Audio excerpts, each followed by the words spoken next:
En la tierra de Egipto, donde el poder humano parecía absoluto, el pueblo de Israel crecía en número, cumpliéndose así la promesa que Dios había hecho a Abraham generaciones atrás. Sin embargo, ese crecimiento despertó temor en el corazón de un nuevo faraón, que no conocía la historia de José ni el favor que una vez tuvo el pueblo hebreo en esa tierra. El faraón, temiendo una posible rebelión, decidió oprimirlos con dureza. Los sometió a trabajos forzados, obligándolos a edificar ciudades para su reino. Pero cuanto más eran oprimidos, más se multiplicaban. Entonces, en su desesperación, el rey de Egipto emitió un decreto cruel. Todo niño varón que naciera entre los hebreos debía ser arrojado al río Nilo. Fue en medio de ese escenario de muerte que nació un niño de la casa de Leví, su madre. Viendo que era hermoso, decidió esconderlo durante 3 meses. No era solo instinto maternal, era un acto de fe, una resistencia silenciosa contra un sistema que decretaba muerte. Pero llegó el momento en que ya no pudo ocultarlo más. Entonces, tomó una arquilla de juncos, la impermeabilizó con brea y asfalto y colocó al niño dentro. Con manos temblorosas, lo depositó entre los juncos a la orilla del río. No lo abandonó, lo entregó a la voluntad de Dios. A cierta distancia, la hermana del niño observaba, vigilaba, esperando, porque incluso en medio del decreto de muerte, Dios ya estaba escribiendo una historia de salvación. Rescate en el Nilo y providencia divina. El río Nilo, que debía ser instrumento de muerte, se convirtió en escenario de vida. En ese mismo lugar descendió la hija del faraón para bañarse, acompañada de sus doncellas. Mientras caminaba junto al río, algo llamó su atención. Una pequeña arquilla entre los juncos ordenó traerla al abrirla. Encontró al niño llorando, y en ese instante ocurrió algo inesperado. Tuvo compasión. Ella sabía que era un niño hebreo, sabía el decreto de su padre, pero decidió ignorarlo. En lugar de ver a un enemigo, vio un niño indefenso. La hermana del niño, que observaba desde lejos, se acercó con sabiduría y preguntó si debía buscar una nodriza hebrea para criarlo así. Sin que la princesa lo supiera, la propia madre del niño fue llamada para amamantarlo y cuidarlo. Dios no solo salvó al niño, lo devolvió a los brazos de su madre. Con el paso del tiempo, el niño creció y fue llevado al palacio. Allí fue adoptado como hijo de la hija del faraón. Ella le puso por nombre Moisés, diciendo: porque de las aguas lo saqué. Ese nombre no solo describía su rescate, anticipaba su propósito, porque así como fue sacado de las aguas, un día sacaría a todo un pueblo de la esclavitud. Moisés creció en la corte egipcia, rodeado de riqueza, conocimiento y poder. Fue instruido en toda la sabiduría de Egipto, preparado como alguien que podía ocupar un lugar importante en el imperio. Pero su identidad no estaba definida por su entorno, sino por su origen. Al hacerse grande, Moisés salió a ver a sus hermanos hebreos. No los vio como esclavos, los vio como su pueblo. Observó su carga, su sufrimiento, su humillación constante. Un día, presenció cómo un egipcio golpeaba a un hebreo. Miró a su alrededor, no vio a nadie, y mató al egipcio y lo escondió en la arena. No fue un acto de liberación, fue un acto impulsivo. Al día siguiente, al intentar mediar entre 2 hebreos, uno de ellos lo confrontó. ¿Quién te ha puesto a ti por príncipe y juez sobre nosotros? ¿Piensas matarme como mataste al egipcio? En ese momento, Moisés entendió que su acción no había pasado desapercibida. El faraón también lo supo y buscó matarlo. El hombre que había sido criado como príncipe ahora se convirtió en fugitivo, y así comenzó su salida de Egipto, no como libertador, sino como hombre quebrado. El desierto y la formación silenciosa. Moisés huyó hacia la tierra de Madián, dejó atrás el palacio, el poder y la identidad que había conocido. Ahora era un extranjero, un hombre sin rumbo claro. Llegó a un pozo, lugar común de encuentros en el mundo antiguo. Allí encontró a las hijas de Reuel, quienes intentaban brevar el ganado de su padre, pero eran ahuyentadas por otros pastores. Moisés intervino y las defendió, mostrando que aún había en él un sentido de justicia. Fue invitado a la casa de su padre y allí encontró refugio. Se estableció en esa tierra, se casó con Séfora y tuvo un hijo, al que llamó Gersón, diciendo: forastero soy en tierra ajena. Durante años, Moisés vivió como pastor, cuidando ovejas en el desierto, lejos del ruido del mundo, lejos de Egipto. Pero ese tiempo no fue pérdida, fue preparación. Dios estaba formando en silencio al hombre que usaría públicamente.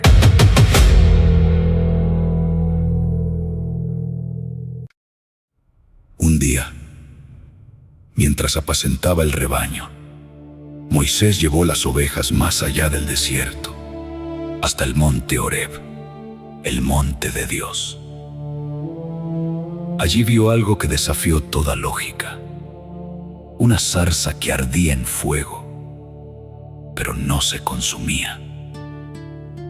Se acercó para observar aquel fenómeno, pero entonces escuchó una voz: Moisés, Moisés. Y él respondió: heme aquí. Dios le dijo que no se acercara más sin quitarse el calzado, porque el lugar donde estaba era santo. Luego se reveló como el Dios de Abraham, de Isaac y de Jacob. Moisés cubrió su rostro, porque tuvo miedo de mirar a Dios. Entonces, el Señor le declaró su propósito: he visto la aflicción de mi pueblo, he oído su clamor y he descendido para librarlos. Y luego dijo algo que cambiaría la historia: ven, por tanto, ahora, y te enviaré a Faraón. Moisés dudó, cuestionó su capacidad, su autoridad, incluso su identidad. Pero Dios respondió con promesas, señales y revelación de su nombre: yo soy el que soy. Ese día, el pastor del desierto fue llamado a convertirse en libertador. El llamado confirmado y el regreso a Egipto. Guión de locución. Después del encuentro en la zarza ardiente, Moisés no respondió con valentía inmediata, respondió con dudas. No cuestionó a Dios por incredulidad, sino por conciencia de su propia debilidad. ¿Quién soy yo para que vaya a Faraón?, preguntó. Dios no respondió exaltando a Moisés, respondió revelando su presencia: ve, porque yo estaré contigo. Pero Moisés continuó: si me preguntan cuál es su nombre, ¿qué les diré? Entonces Dios declaró una de las revelaciones más profundas de toda la Escritura: yo soy el que soy. El Dios eterno, autoexistente, el que no depende de nadie, enviaba a un hombre quebrado a confrontar un imperio. Aún así, Moisés expresó otra debilidad: no soy hombre de fácil palabra, soy torpe de lengua. Dios respondió con autoridad: ¿quién dio la boca al hombre? Yo estaré con tu boca. Y cuando Moisés aún insistió en que otro fuera enviado, Dios en su paciencia designó a Aarón, su hermano, como portavoz. Con señales en sus manos, la vara que se convertía en serpiente, la mano que se volvía leprosa y sanaba. Moisés regresó a Egipto. No volvió como príncipe, volvió como siervo. Y mientras tanto, Dios habló también a Aarón, quien salió a encontrarse con Moisés en el desierto. Allí se abrazaron, allí comenzó la misión. El primer encuentro con Faraón y el aumento de la opresión. Guión de locución. Moisés y Aarón entraron ante el Faraón con un mensaje claro, sin adornos, sin diplomacia. Jehová, el Dios de Israel, dice así: deja ir a mi pueblo. Pero la respuesta del Faraón reveló el corazón del imperio. ¿Quién es Jehová para que yo oiga su voz? No solo rechazó la orden, endureció aún más la carga del pueblo. Ordenó que ya no se les diera paja para hacer los ladrillos, pero que se les exigiera la misma cantidad. El trabajo se volvió insoportable, la presión aumentó, el sufrimiento se intensificó. Los capataces hebreos fueron golpeados, el pueblo se desesperó, y en su dolor culparon a Moisés. ¿Nos habéis hecho aborrecibles ante Faraón?, le dijeron. Moisés, quebrantado, clamó a Dios: ¿por qué has hecho mal a este pueblo? Era el momento donde la fe se enfrenta con la realidad, donde la obediencia parece traer más problemas que soluciones. Pero Dios no había terminado. La reafirmación del pacto y la identidad de Dios. Guión de locución. En medio de la frustración de Moisés y el sufrimiento del pueblo, Dios respondió con una declaración poderosa: yo soy Jehová. No era solo un nombre, era una afirmación de autoridad, de fidelidad y de cumplimiento. Dios recordó el pacto hecho con Abraham, Isaac y Jacob, un pacto de tierra, de descendencia y de bendición. Y ahora, ese pacto entraba en acción. Yo os sacaré, os libraré, os redimiré, os tomaré por mi pueblo. Cada frase era una promesa firme, un compromiso divino. Moisés llevó estas palabras al pueblo, pero ellos no escucharon, no por rebeldía, sino por la angustia de su espíritu y la dura servidumbre. El dolor puede cerrar los oídos, incluso la esperanza. Pero Dios no depende de la respuesta humana para cumplir su palabra. Entonces envió nuevamente a Moisés ante el Faraón. La confrontación ya no era solo política, era espiritual. Era una batalla entre la soberanía de Dios y el orgullo del hombre.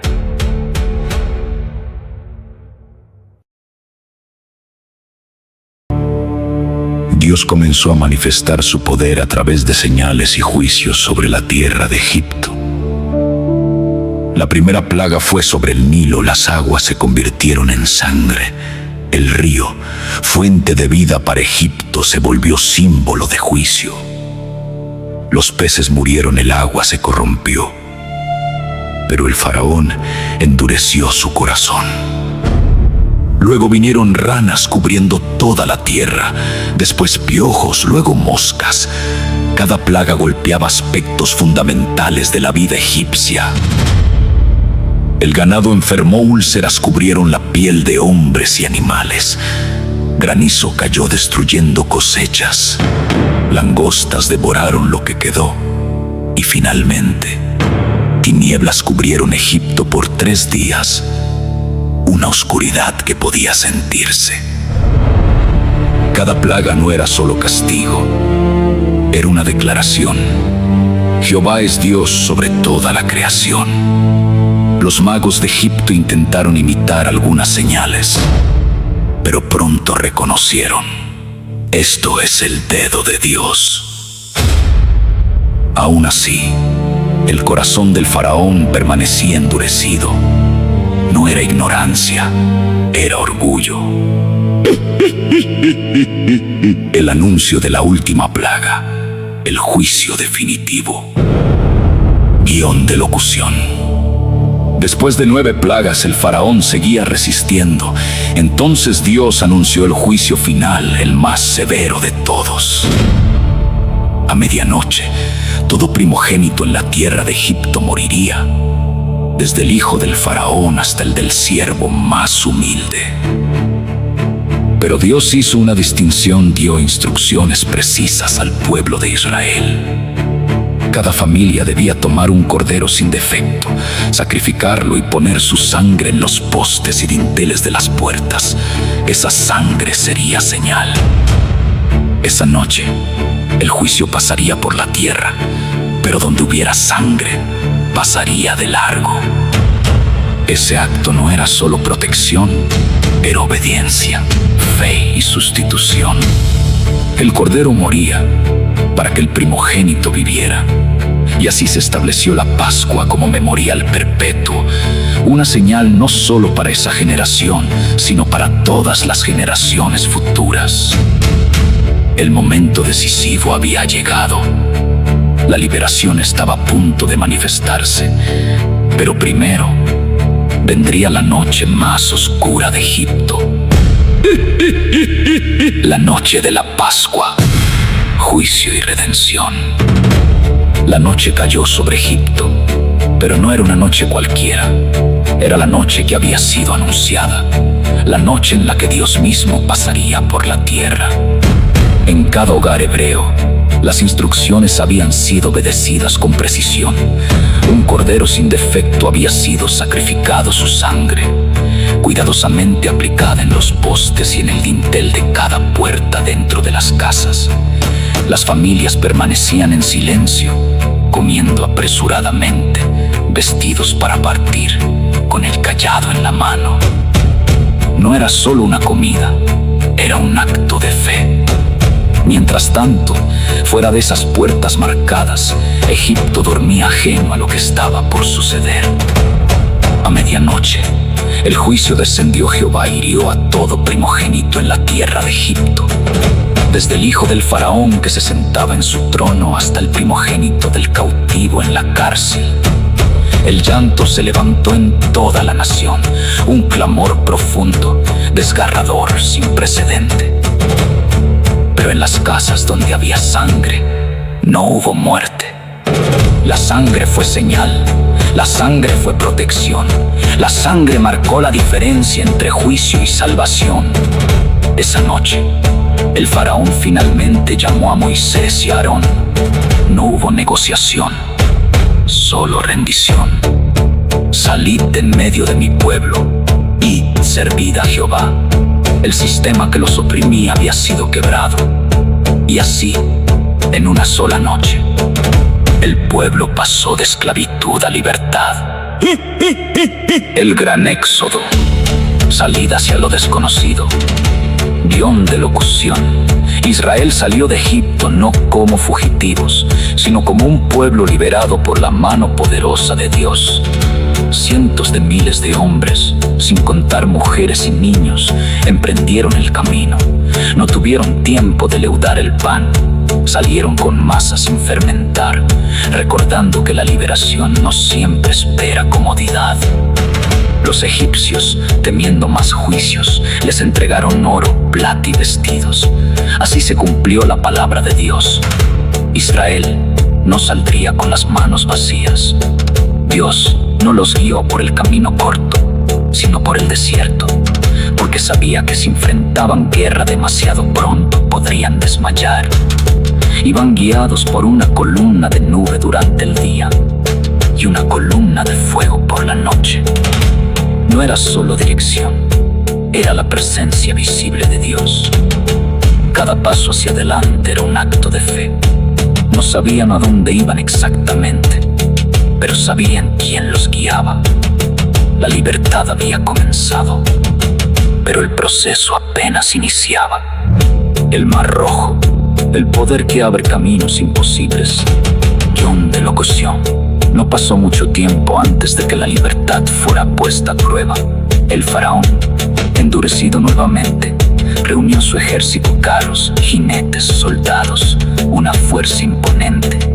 Salió tras Israel. El pueblo, al verlos acercarse, tuvo miedo, y en su temor murmuraron contra Moisés. No había sepulcros en Egipto.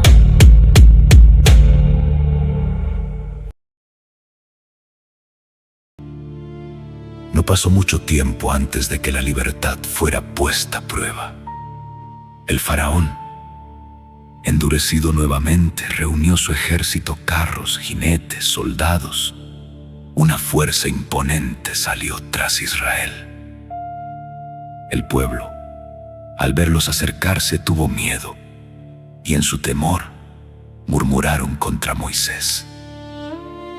No había sepulcros en Egipto que nos sacaste para morir en el desierto. La fe se quebró ante la presión del momento. Pero Moisés respondió con palabras que han atravesado generaciones.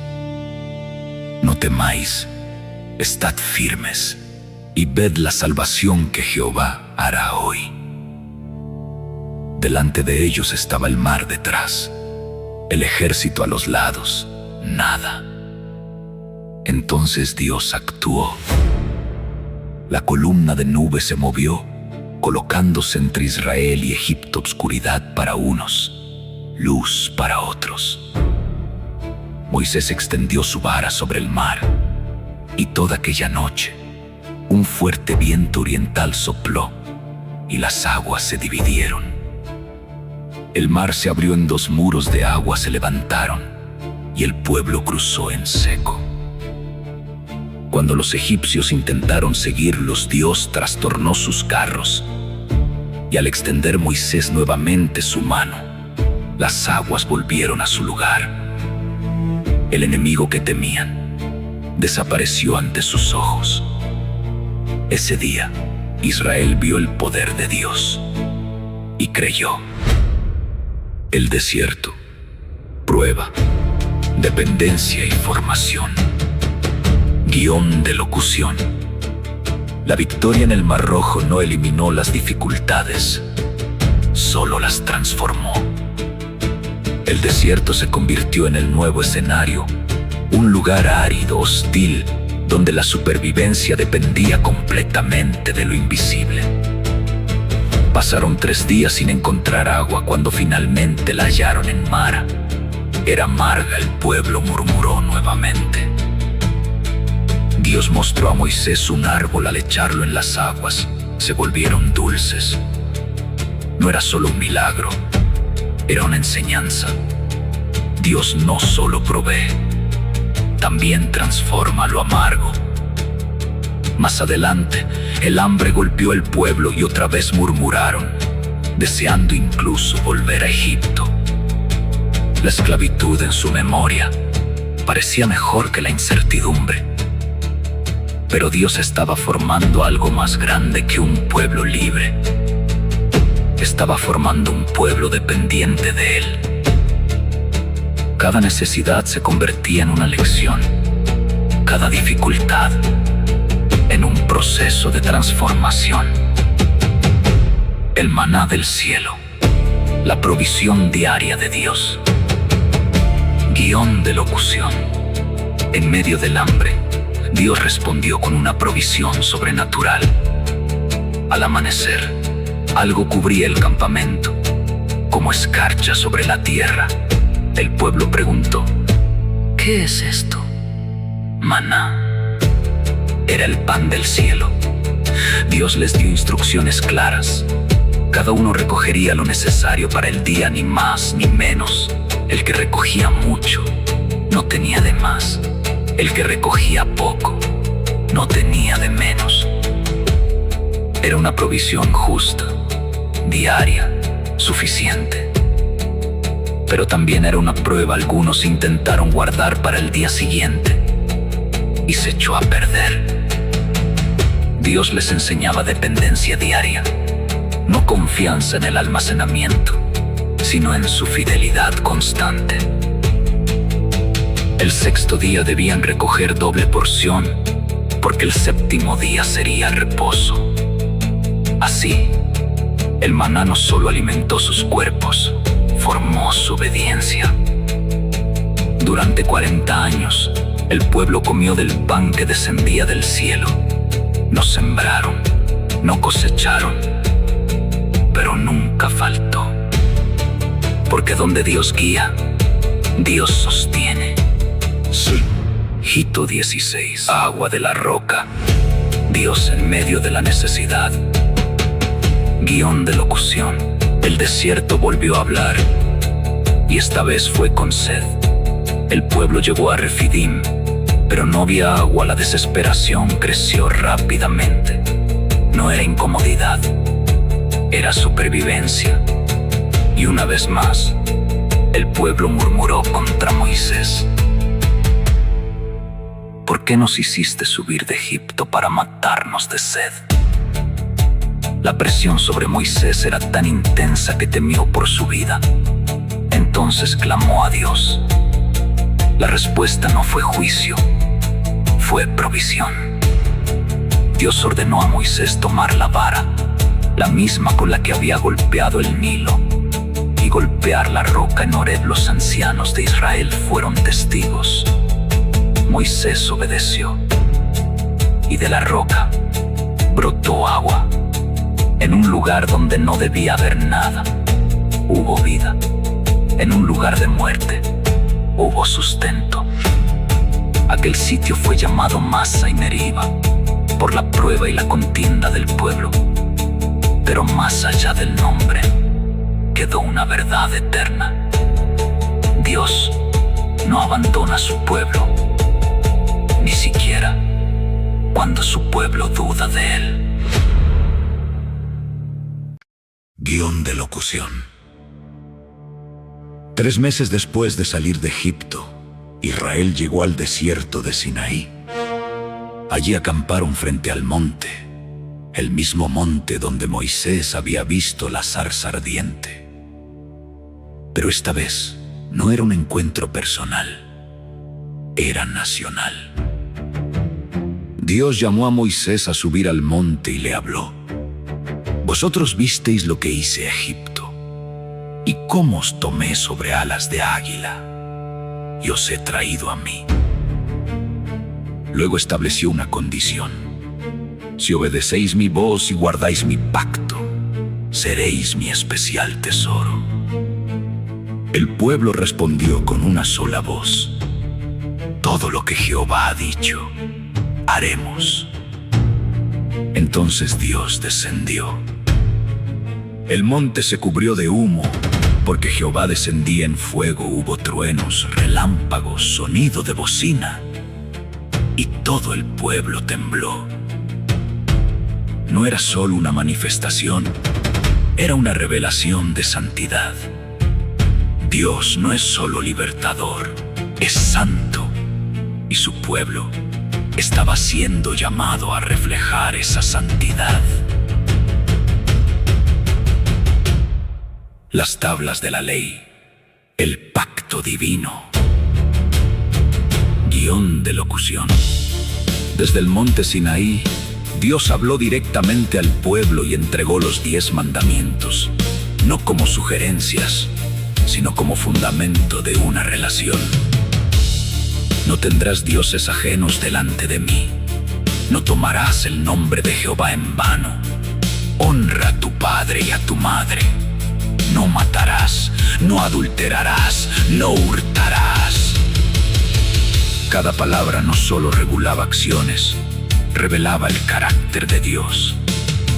Después, Moisés subió al monte por 40 días y 40 noches.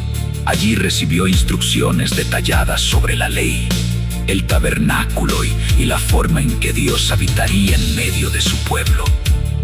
Las tablas de piedra fueron escritas por el dedo de Dios. No era solo ley, era pacto. No era solo mandamiento, era identidad. Israel ya no era solo un pueblo libre, era un pueblo consagrado. El becerro de oro, la caída del corazón humano. Pero mientras Moisés permanecía en el monte, el pueblo abajo perdió la paciencia. El silencio de Dios se volvió insoportable para ellos.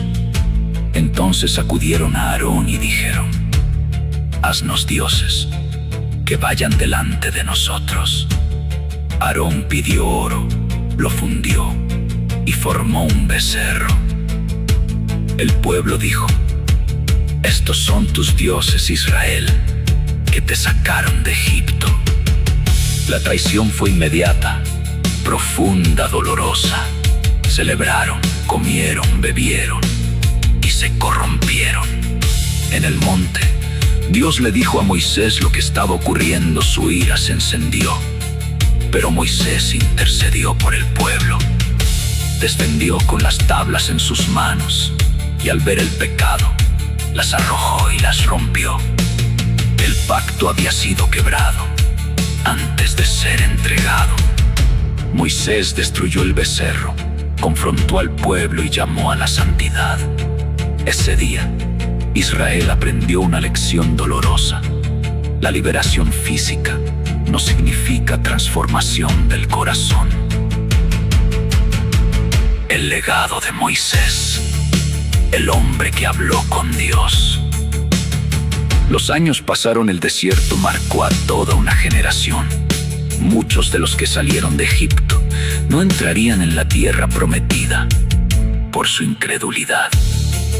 Moisés continuó guiando, intercediendo, enseñando, hablaba con Dios cara a cara, como habla cualquiera con su amigo. Pero también él falló. En Meriba, cuando el pueblo volvió a quejarse por agua, Dios le ordenó hablar a la roca. Pero Moisés, en su frustración, la golpeó.